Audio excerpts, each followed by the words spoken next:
Assalamualaikum warahmatullahi wabarakatuh.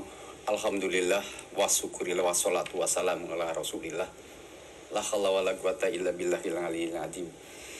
Alhamdulillah, pada hari ini saya akan menyampaikan yang kesekian kali tentang regulasi of planning government hospital workplace design. Jadi bagaimana aturan di dalam pembelian peralatan terutama alat medis di rumah sakit. Baik, pada pagi hari ini akan saya jelaskan, mudah-mudahan bermanfaat buat kita semua dan sebagai pengingat kepada saya pribadi juga teman-teman semua yang ada di rumah sakit. Jadi ada hal yang perlu diketahui buat kita semua. Alasan pengadaan barang di rumah sakit itu apa? Setidaknya ada dua hal yang harus kita perhatikan. Yaitu satu, pengganti barang yang sudah rusak atau masa pakainya habis atau sudah tidak produktif lagi. Nah, itu nomor satu. Yang kedua adalah sebagai pengembangan pelayanan, yang mana pelayanan ini perlu ditingkatkan. Walaupun peralatan yang ada di rumah sakit masih ada, tapi belum mencukupi. Atau juga bisa jadi speknya sudah ketinggalan zaman sehingga harus ada suatu perubahan. Jadi hal yang diperhatikan di sini, bagaimana pengadaan itu harus dilakukan. Setidaknya ada 3 yang harus diperhatikan, yaitu dari sisi pengguna atau user, sisi manajemen, dan sisi teknis. Sisi user itu tentunya ada tim yang akan menggunakan, tidak hanya dokter saja, tapi tim dokter itu dari perawat, bidan atau anestesi dan lain sebagainya, itu adalah tim dari user. Kemudian tim dari manajemen itu dari akuntansi, dari manajemen, dari sisi hukum, dari sisi penganalisis dan lain sebagainya, itu adalah timnya dari manajemen.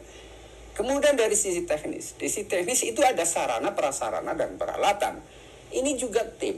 Karena apa? Membeli barang itu harus kompreh. Kebutuhannya apa? Bukan hanya barang pokok saja yang dibutuhkan, tapi penunjang terhadap kinerja barang itu sendiri juga harus diperhatikan. Nah, disinilah dikumpulkan, dirapatkan, sehingga ada hal-hal yang perlu diperhatikan. Perhatian pertama adalah nomor 1, perlu perhatikan berapa utility.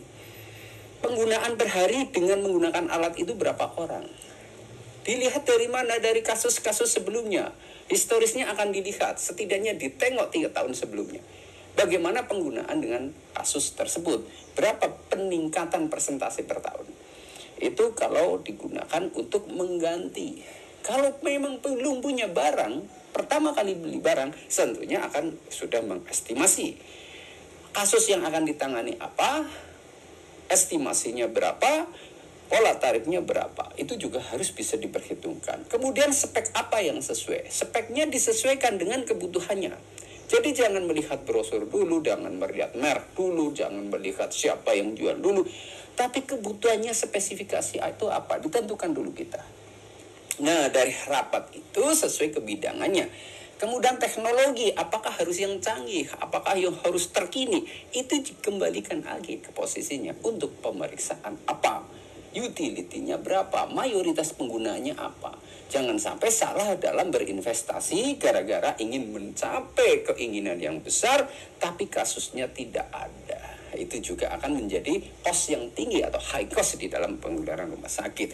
Kemudian biaya operasional juga harus diperhatikan dari sisi barang dan jasa, dari sisi penggunanya, usernya, biaya operasional apa, dari sisi teknis, penyusutan alat dan sesuai kondisi dalam pengadaan barang.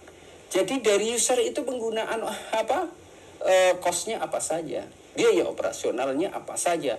Itu dari user, itu dari bahan habis pakai, PMHP, AMHP, jasa medis dan lain sebagainya, itu diperhatikan. Kemudian dari sisi teknis, biaya listriknya, biaya airnya, heating, ventilation, air conditionernya itu juga berhitung. Biaya bangunannya berapa luasan. Terus biaya penunjang lagi, misalnya alat operasi yang dibeli, endoskopi misalnya, atau mesin anestesi misalnya. Itu tidak bisa hanya dihitung dari satu sisi yang dibeli, tapi adalah alat-alat pendukungnya itu apa saja untuk bisa melakukan operasi. Total cost-nya berapa satu run operasi.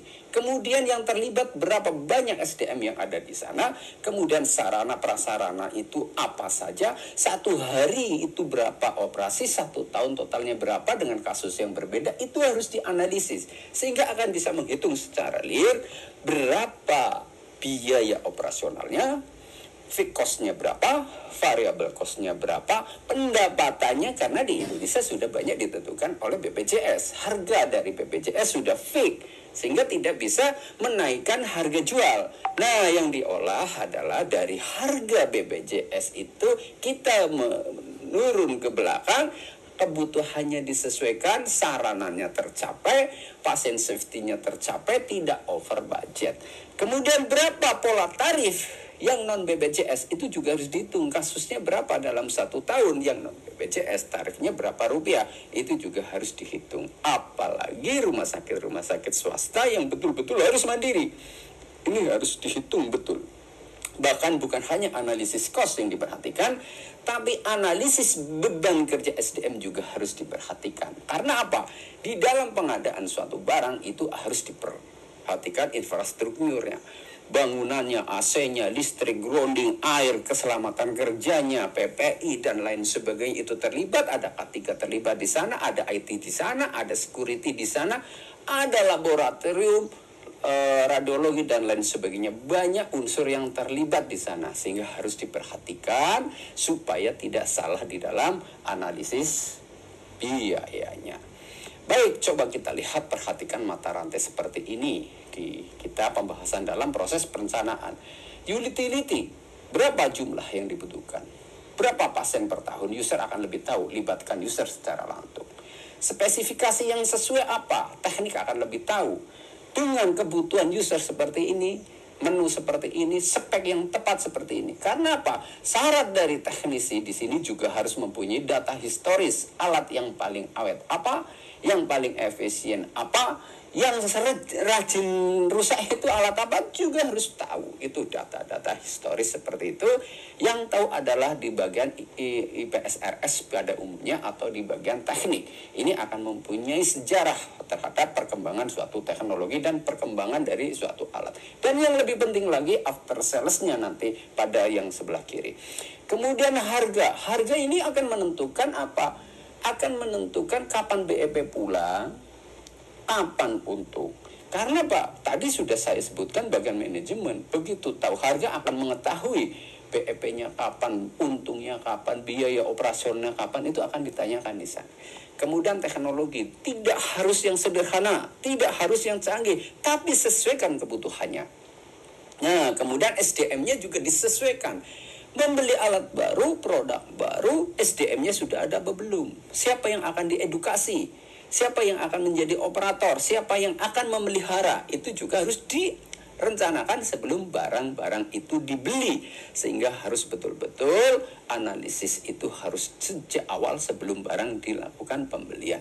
Kemudian ada bangunan, AC, listrik, dan lain sebagainya, termasuk after sales. After sales ini harus diperhatikan. Karena apa? Banyak sekali barang impor, prinsipilnya satu, distributornya bisa 5, 6, atau 7 dan lain sebagainya. Sehingga konsumen akan bingung, customer ini.